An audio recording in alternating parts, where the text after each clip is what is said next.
Assalamualaikum warahmatullahi wabarakatuh. Waalaikumsalam. Hai semua, kembali lagi nih dengan saya Siska. Dan saya Ersa. Dimana lagi kalau bukan di Binsai, Bincang Santai.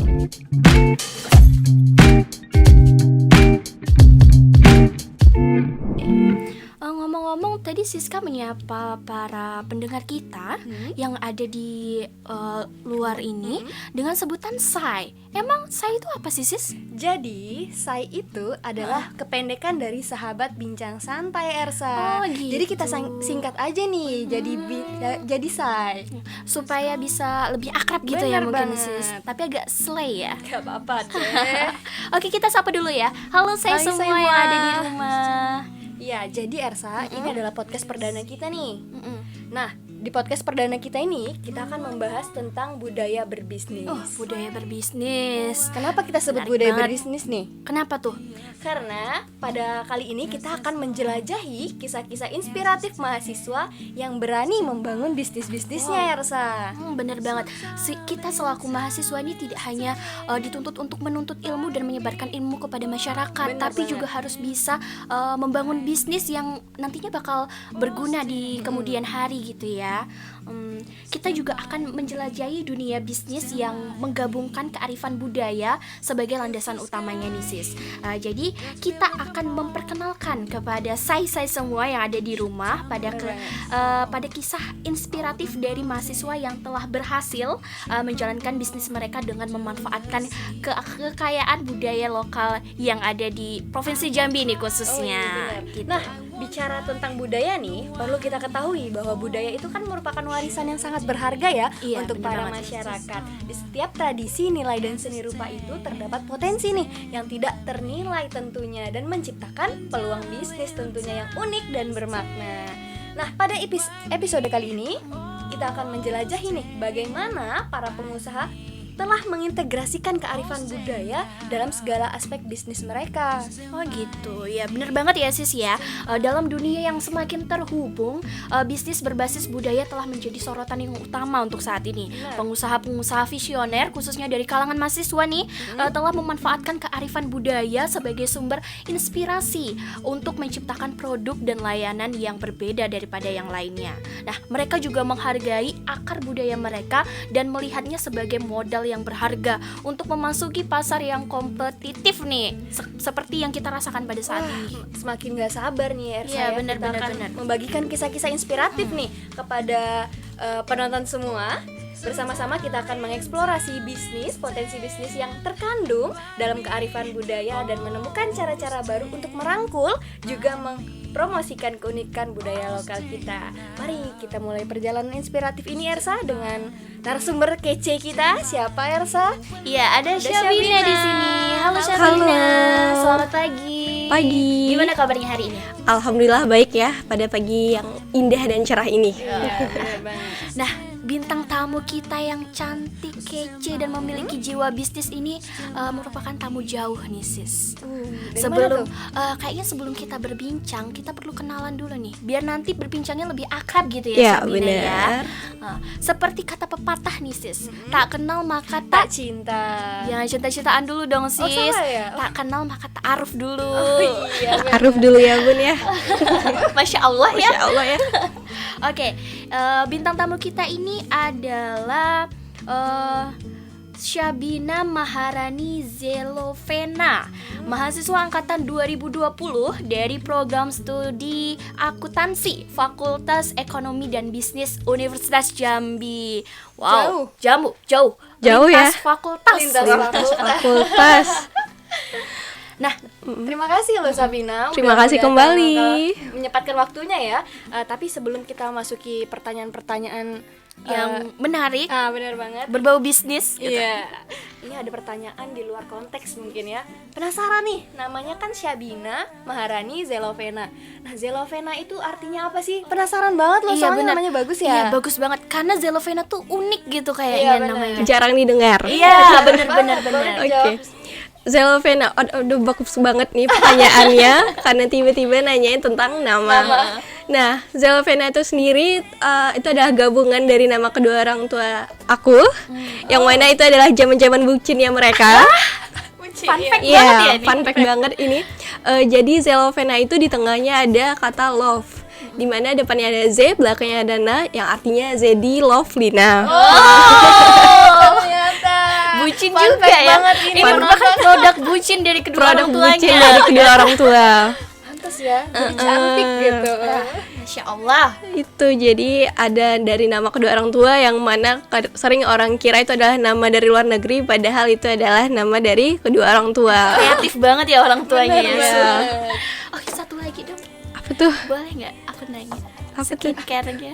Aduh, Karena kita lihat bening banget gitu ya, sis ya. nggak pakai si B ya? Oh, jadinya pakai apa? Air wudhu. Air wudhu. Air wudhu mbak, masya Nanti di spill di Allah. belakangnya. Iya. Nggak apa-apa kalau Nanti kita malu spill dijawab. aja di belakang ya. Bener banget. Nanti kalau di sini kita nggak di endorse guys. Oke. Langsung Oke. aja. Boleh? Yuk. Kita mau masuk perjalanan bisnis kita nih. Perbincangan perjalanan bisnis nih. Oke. Nah, Syabina ini kan seorang mahasiswa yang sukses menjalankan bisnis tote bag. Tote bag?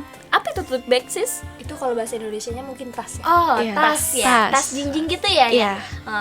Berbasis kearifan budaya lokal. Iya. Nah, bisa diceritakan nggak sih Sabina awal ide munculnya bisnis ini tuh gimana? Boleh. Oke, aku jelasin ya. Kalau untuk munculnya ide bisnis ini sendiri, pertama itu adalah pergerakan kita sebagai mahasiswa, yang mana kami itu di lingkungan akuntansi itu udah sering untuk mengikuti program lomba. Nah, jadi pada saat itu ada lomba tentang kewirausahaan dari Yogyakarta yang akan kami ikuti. Dan di situ ada bidang produk kreatif. Nah, produk kreatif saat itu kami kan bingung nih, produk kreatif apa yang akan kami jalankan. Nah, dari akunya sendiri itu pernah sekolah di Kerinci ya. Nah, jadi di situ tuh ada aksara incung, di mana jadi aku kepikiran untuk bilang ke tim bahwa gimana nih kalau kita coba bawa aksara incung digabungin sama tas. Nah, dari tim sendiri juga menerima saat itu, dan kita coba gabungin ide di mana kita coba masukin monumen tugu-tugu di Jambi, monumen bersejarah, lalu aksara incung dan motif-motif lainnya. Ada motif batik juga yang kita kenalkan. Nah, jadi dari tim yang pintar desain, nah kita coba aja untuk menggabungkan usaha tersebut dan menjadi sebuah business plan competition gitu. Gitu. Ya. Berarti ini bukan usaha perorangan tapi Iya. kelompok gitu Iya, ya. benar. Ada 4 rekan lainnya. Ada 4 rekan tapi dipimpin oleh Syabina sendiri ya. Untuk pimpinannya sendiri itu sebenarnya ada kakak tingkat, tapi aku itu di bagian pengolahan produk. Oh, pengolahan produk. Iya, ya. benar. Menarik banget ya Sabina, karena kita nggak kepikiran nih ya Iya, benar. untuk menjadikan aksara incung Incung. sebagai desain Nah, sebuah iya, tas gitu benar. ya. Nah, Ersa penasaran juga nih tentang bagaimana sih cara menggabungkan kearifan budaya lokal ini dengan desain tote bag yang kalian buat gitu. Oke, kalau untuk menggabungkannya sendiri, jadi dari tim yang pintar desain itu, nah kita tuh ternyata baru tahu juga nih ada keyboard untuk menuliskan aksara incung itu sendiri. Jadi nggak nulis sendiri. Iya ya? benar, Ada ternyata keyboardnya. udah ada keyboardnya, dan itu kan merupakan suatu teknologi terbaru ya yang jarang orang ketahui ya. Dari pemirsa mungkin juga banyak yang belum tahu tentang aksara incung, itu ternyata mudah loh untuk digunakan, bisa loh kita menggunakan keyboardnya. Nah, karena kemudahan tersebut itu merupakan suatu jalan yang baik untuk kami menjalankan usaha. Jadi kita coba buat logonya, logo usahanya, lalu kita coba bikin desainnya, itu langsung 8 loh waktu gitu kan. Kita coba gabungin batik-batik Jambi, monumen Jambi. Terus kita takutnya itu monoton, jadi kita tambahin arti-arti dari motif-motif tersebut sambil mengenalkan budaya Jambi kan. Jadi seperti itu kurang lebih. Nah, dari sekian budaya lokal Jambi nih, penasaran nih Ersa, kenapa sih harus aksara incung yang diangkat gitu? Iya, kenapa nggak yang lain ya? Ada banyak budaya. Oke, aku jawab ya. Kenapa sih aksara incung? Pertama, setelah aku lihat aksara incung itu bentuknya menarik. Seperti yang kita ketahui kan itu banyak orang belum mengenalinya, dan itu merupakan suatu revitalisasi budaya, di mana revitalisasi budaya ini adalah pengenalan budaya lama yang akan tergerus zaman, itu akan diperbarui lagi. Diperbarui di sini bukan mengubah, tapi maksud kami di sini adalah menginovasikannya untuk mengenalkan kepada anak muda. Nah, kalau kita pikir batik aja. Kalau batik aja itu kan udah banyak di Jambi, dan kalau kita langsung gabungin ke tas itu ya udah basic lah. Nah, jadi kita coba di aksara incung, dimana kan ini merupakan aksara kuno yang sebenarnya cukup terkenal. Cuman bagi masyarakat itu masih bingung untuk mengenalkannya itu kepada masyarakat luas itu seperti apa. Nah, disinilah kami mencoba untuk memberikan ide itu ke dalam bentuk tas, begitu. Kami juga baru tahu nih ya ada keyboard aksara incung Iya. gitu. Padahal aksara itu udah ratusan tahun yang lalu gitu. Kalau boleh tahu nih, dari mana sih mengenal aksara incung gitu? Apakah Datu atau Nyai dari Syabina tuh mengerti aksara incung, atau dari luar, atau belajar gimana tuh? Oke, sebenarnya aksara incung itu sendiri kan tadi aku sebutkan aku udah pernah sekolah di Kerinci ya, di Kota Sungai Penuh. Nah, menariknya di sana untuk kita seangkatan SMP atau SD itu biasanya ada mata pelajaran mengenal aksara. Oh gitu. Jadi dari basic sekolah itu sendiri dikenalkan untuk aksara incung, terus ada bukunya. Nah, kebetulan pada saat ini aku lihat aksara incung itu belum banyak digunakan oleh masyarakat untuk diinovasikan. Nah, disitulah muncul ide aku coba kasih tahu ke teman-teman yang lain, dan kebetulan teman-teman mahasiswa itu kan ada banyak dari Kerinci juga ya. Nah, di situ kita coba belajar tulisannya, itu udah banyak juga biasanya tuh mereka udah belajar tulisan dan pengenalan bagaimana membaca dan lain-lainnya. Nah, kita penasaran banget nggak Iya. sih? Gimana kalau lihat produknya? Oh, oke. Kebetulan ada membawa salah satu produk. Boleh kita pamerkan. Para Oke. saya semua ya, sekalian promosi nih. Nih, Nah, Nih, kita Say. lihat dulu. Boleh? ini ya. Say. Oke, ini aksara incungnya ini ya? Iya.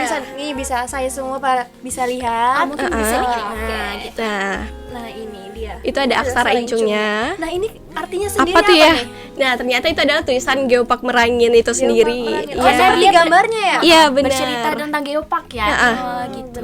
Jadi yang belum tahu itu apa tuh, Kak? Ternyata tulisannya Geopark Geopark Merangin. Boleh lah nanti kita Kita bisa nggak custom? Custom boleh lah ya. Harga teman ya. Boleh. Boleh, Neng. Korting. Bener. Nah, Mm-mm. setelah melihat-lihat nih ya, bagaimana sih tanggapan konsumen nih Sabina terhadap produk yang Sabina buat? Apa sih itu suka dukanya gitu? Oke. Untuk tanggapan konsumen sendiri, alhamdulillah sangat positif ya. Kita kebetulan kemarin itu karena ini adalah program pembinaan mahasiswa wirausaha, kita diundang ke UPN Veteran Jawa Timur Surabaya untuk mengadakan expo tuh di sana. Nah, kita memamerkan ada sekitar 15 untuk tote bag dan beberapa pouch, sekitar ada 10. Nah, alhamdulillahnya di sana itu ada banyak masyarakat Surabaya atau Jawa itu sendiri yang tertarik untuk melihat produk kami. Nah, seperti kita ketahui P2MW itu kan dari seluruh Indonesia tuh. Nah, dari mereka yang mengunjungi bazar kami tuh kan melihat ini ada produk batik, terus ada tulisan incung yang mereka kira itu tuh hanya ada di Jawa, Pulau Jawa untuk aksara. Jadi banyak yang bertanya, oh ternyata dari Provinsi Jambi memiliki ya aksara. Nah, di situ kita merasa bahwa ternyata tujuan kami untuk mengenalkan aksara incung di situ tuh merasa hampir tercapai lebih luas. Nah, dari dosen-dosen sendiri itu setelah dari situ udah banyak yang mesen ya karena udah ngelihat itu. Nah, dan alhamdulillahnya di Surabaya kemarin alhamdulillah udah selesai semua, itu terjual habis sampai bener-bener nggak ada stok. Sampai kita yang pengen make saat itu pouch baru keluar itu kita nggak punya. Karena kehabisan, banyak Karena sekali kehabisan peminatnya barang. ya. Iya. Keren banget Keren ya. banget. Alhamdulillah Ternyata dari- diminati oleh Ternyata dari situ tuh mereka malah senang melihat aksara ini, sampai bertanya ini apa artinya yang seperti itu, dan ternyata ada ya aksara incung dari Provinsi Jambi. Nah, kita baru tahu nih kita harus melestarikan budaya Jambi. Bener sekali. Nah, untuk para mahasiswa atau para say di rumah sana nih, ini bagus banget kalau kita bisa berkarya dengan melestarikan budaya dengan membuka usaha atau bisnis gitu ya. Nggak harus mahasiswa dari Fakultas Ekonomi dan Bisnis seperti Syabina Benar juga. sekali. Dari mahasiswa fakultas kita nih, Iya. pendidikan nih, atau Kita bisa contek idenya. iya bener, atau Aduh, mahasiswa fakultas jangan. lain. Kita buat kaos ya nanti. Ya boleh. Atau masyarakat di luar sana bisa nih mencontoh ide bisnis dari Syabina. Semoga semoga podcast kita ini menginspirasi masyarakat dan mahasiswa, khususnya mahasiswa Universitas Jambi, dan semoga sampai ke mahasiswa luar gitu ya, untuk memulai bisnisnya, walaupun kita sebagai mahasiswa yang fokusnya hanya belajar. Ya.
Then you will feel your own happiness.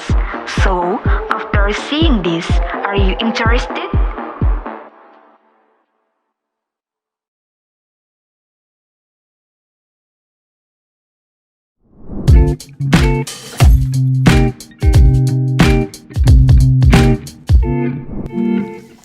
Oke, nampaknya narasumber kita setelah berbincang-bincang banyak Haus. Kering nggak? Kering banget. Apakah juga boleh? aduh, bukan hanya narasumbernya juga. Oke, kita boleh minum dulu. Iya boleh, silakan minum dulu kali ya. Boleh. Karena kita nggak di-endorse ya. Iya. Langsung minum aja. Ada manis-manisnya. Beda itu, beda. Oke. Kembali lagi kita akan berbincang dengan Syabina. Kita sapa dulu boleh? Halo, saya di rumah. Halo, saya. Masih setia ya mendengarkan setia podcast kita. Boleh. Nah, setelah kita tanya-tanya tadi tentang inspirasi dan idenya, nah kita akan bertanya nih, kan sebelum memulai usaha itu tentunya kita selalu ada modal ya. Iya. Nah, kita mau nanya nih, Bu, berapa sih modal yang Syabina perlukan untuk membangun usaha ini? Boleh dong spill ke kita. Kita spill ya. Kalau untuk produk sendiri itu kita mengeluarkan 5 juta rupiah untuk produk awal, karena kita sendiri dari tim itu udah ada yang pintar ngejahit, jadi udah punya mesin jahitnya. Nah biasanya tuh sebenarnya kita harusnya membeli mesin jahit, tapi kalau untuk P2MW ini sendiri kita termin awal itu dapatnya sekitar 90% dari harga yang pencairan dana itu ada sekitar 13.500.000, dan itu sangat mencukupi untuk penjualan produk kita saat itu, bahkan masih ada berlebih, dan kita alhamdulillah mendapatkan keuntungan dari penjualan kita sebelumnya. Jadi produk awal itu kita mengeluarkan 5 juta rupiah. Berarti sumber dananya itu dari program. Iya benar, alhamdulillah dari Kemendikbud sendiri itu mendukung ya program-program mahasiswa. Iya, memfasilitasi kita. Keren banget. Nah, tentunya kan jika membuka usaha pastinya kita ingin meraup keuntungan, walaupun sedikit itu pasti pingin meraup keuntungan. Nah, boleh dong di-spill berapa sih keuntungannya selama menjual tote bag ini? Kalau keuntungan sendiri itu sebenarnya udah melebihi dari dana yang kita keluarkan ya. Alhamdulillahnya udah bisa menjadi penghasilan kita saat itu, dan sebenarnya dari keuntungan finansial itu ada juga non finansial yang kita dapatin keuntungannya. Nah, di mana kita juga memenangkan beberapa lomba. Jadi setelah program ini sebenarnya kita melanjutkan lagi nih produk ini ke program lomba lain, dan alhamdulillah kita itu menang di video kreatif dan business plan competition di Universitas Negeri Medan. Keren banget, sambil berbisnis sambil berprestasi. Nah, ya iya Allah, Masya menyelam Allah, ya. sambil minum air ya. Bener banget. Nah, sungguh kisah yang inspiratif ya Siska ya. Terima kasih ya Sabina telah berbagi pandangannya tentang bisnis berbasis budaya. Nah, untuk itu Ersa pengen tahu nih harapan Sabina untuk Elok Tote Bag ya? Ya. Itunya, judul Iya, nama usahanya Elok Tote Bag. Elok Tote Bag nih kedepannya tuh harapannya gimana sih Sabina? Oke, kalau untuk harapan Elok Tote Bag ini aku ingin pengennya untuk kedepannya akan menjadi usaha yang berkelanjutan ya, berkelanjutan dan memiliki inovasi produk baru di mana yang mungkin kita nggak jual yang bagian tas lagi, mungkin boleh diinovasiin ke produk berupa dompet, pouch, atau kaos dan banyak beragam lainnya. Dan pengennya ini produk selalu bisa menjadi inspirasi bagi masyarakat sekitar dan bisa dijual di luar Pulau Jambi lagi nih, karena kan kemarin kita jualnya cuma di Pulau Sumatera ini ya. Sebagian itu ada yang kita kirim juga, dan alhamdulillah untuk sekitaran Jambi ini alhamdulillah udah banyak dikenal oleh mungkin dari universitas lain juga, itu sampai dosen-dosennya udah kita kenalin untuk penjualan. Iya, kita kenalin juga ke beberapa pameran dan pengennya ini usaha bakal berkembang lebih besar dan dari kita juga berkomitmen untuk terus menjalankan usaha ini gitu. Semoga tetap sukses ke depannya ya Iya. Sabina ya. Amin.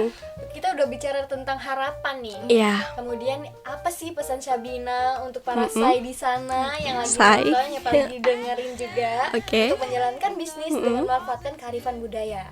Oke, kalau untuk pesan bagi anak muda di luar sana, terutama mahasiswa ya khususnya, terus berani mencoba dan lihat peluang-peluang yang ada, karena lingkungan kampus itu tidak hanya sekedar belajar, mendengarkan dosen, terus mencari ilmu dan lain-lain. Banyak ilmu-ilmu lain di luar pendidikan akademik, seperti mungkin dari fakultas FKIP ini sendiri ya, anak bahasa Indonesia bisa kok untuk menjalankan bisnis.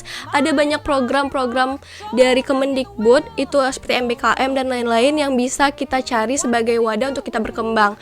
Nah, bagi anak muda sendiri jangan takut untuk mencoba, karena kalau kita tidak mencoba kita tidak akan tahu itu keberhasilan dan kesuksesan apa di depan sana yang akan menghampiri kita. Jadi selalu menjadi mahasiswa dan anak muda yang kreatif dan inovatif. Jangan takut untuk mengenalkan budaya kita, jangan malu untuk memakai produk lokal, terus berkarya dan bertumbuh dimanapun kita berada. Kami bangga menggunakan Aduh, produk Jambi. iya, produk lokal. Pesan yang sangat inspiratif ya Siska ya. Iya. Nah, usai sudah perbincangan kita, Syabina, sekali lagi terima kasih ya. Terima sudah kasih mau kembali. berbagi pengalaman berharga dengan kita. Ersa mau nanya nih. Apa nih? Apalagi Apa? nih? Oh, boleh nggak kalau misal ada saya di rumah sana yang mau pesen gitu? Oh iya. Kemana gitu? Nah, bagi saya yang ingin memesan produk kami itu bisa ke Elok Tote Bag Budaya Jambi, itu ada di Instagram. Nah, kita juga kemarin udah masukin di Shopee, dan bagi teman-teman yang ingin mencari-cari bisa langsung kunjungi IG kita di bawah ini. Aduh. Nanti dicantumin. Tolong ya. Oke. Oke, sampai di sini dulu podcast kita Ya. tentang perbincangan bisnis kali ini ya. Terima kasih kepada sayang di rumah yang udah setia mendengarkan podcast kita dari awal sampai akhir tentang budaya bisnis berbasis budaya maksud saya gitu ya. Saya Ersa Putri Andaresta Dan saya Siska akan kembali. Oh iya, Siska dan Fadila akan kembali dengan episode terbaru tentunya selanjutnya. Mudah-mudahan ya, Mudah-mudahan mudah-mudahan. kita bakal buat channel sendiri. Amin. Dengan narasumber yang hebat-hebat juga dan cerita inspiratif lainnya. Kami dari program studi Pendidikan Bahasa dan Sastra Indonesia. Pamit undur diri. Wassalamualaikum warahmatullahi wabarakatuh. Sampai jumpa.